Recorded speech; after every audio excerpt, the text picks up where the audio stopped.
Charles Napier चाहता था कि सिंध इकट्ठी रहे। एक जैसे वाइसरॉय चेंज हुआ, अगला जो आया उन्होंने एक साजिश शुरू की कि ये सिंध जो है इसको बॉम्बे प्रेसिडेंसी के साथ कर दिया जाए, और गालिबन 1848 में बॉम्बे प्रेसिडेंसी के साथ सिंध चला गया 1848 में। वही साजिश वफाक को दे, पूरा के पूरा सूबा समंदर पार हजारों मील दूर एक जगह में बॉम्बे प्रेसिडेंसी बनाई और कहा सिंध वहां से कंट्रोल होगा। ये साजिशें पहली बार नहीं होने की कोशिश हो रही है, तब से ये हो रही हैं। जब ये बना तो इमीडिएटली जो सिंध के लोग थे उन्होंने उसके खिलाफ मूवमेंट शुरू की, एक रिवोल्ट किया।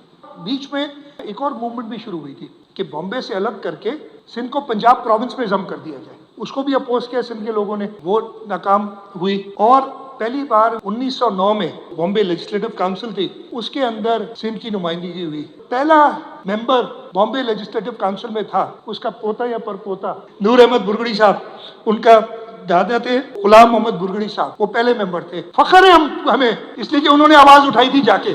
और दूसरे मेंबर कौन थे? सर शाहनवाज भुट्टो। 1913 से लेकर 1921 तक वो मेंबर रहे, और उनकी जो कंट्रीब्यूशन है सूबा सिंध को बॉम्बे से, और उसके बाद this led to the independence of Pakistan, ये सारी कड़ी तब से शुरू हुई थी। ये फैक्ट्स है। सर शाहनवाज भुट्टो ने देखा कि हम केस लड़ रहे हैं, हम रिवोल्ट भी कर रहे हैं, लेकिन हमारी मौसर आवाज नहीं बन रही है। उन्होंने क्या किया, वो उनके साथ मीरा मोहम्मद शाह साहब, सर गुलाम हुसैन हिदायतुल्लाह, अला बख्श उमरो साहब, इन सब ने मिलके ये गए कायदे आजम मोहम्मद अली जिन्ना के कि आप हमारा केस लड़ें सूबा सिंध को बॉम्बे रेजिडेंसी से अलग करने का। राउंड टेबल कॉन्फ्रेंस हुई 1932 में। उसके अंदर जिन लोगों ने रिप्रेजेंट किया सूबा सिंध को, उसमें कायदे आजम मोहम्मद अली जिन्ना थे, sir Shahnawaz Bhutto, sir Ghulam Hussain Hidayatullah, designer sir आगा खान, ये लोग गोल में इस कॉन्फ्रेंस में उधर गए। और उसकी प्रोसीडिंग्स ये आपकी सिंध असेंबली की लाइब्रेरी में भी मौजूद है। फिर निकाले, हिस्ट्री पढ़ें, किस तरीके से इफेक्टिवली इन लोगों ने उधर जाके केस लगा। और उसी वक्त वो 1932 के राउंड टेबल कॉन्फ्रेंस के बाद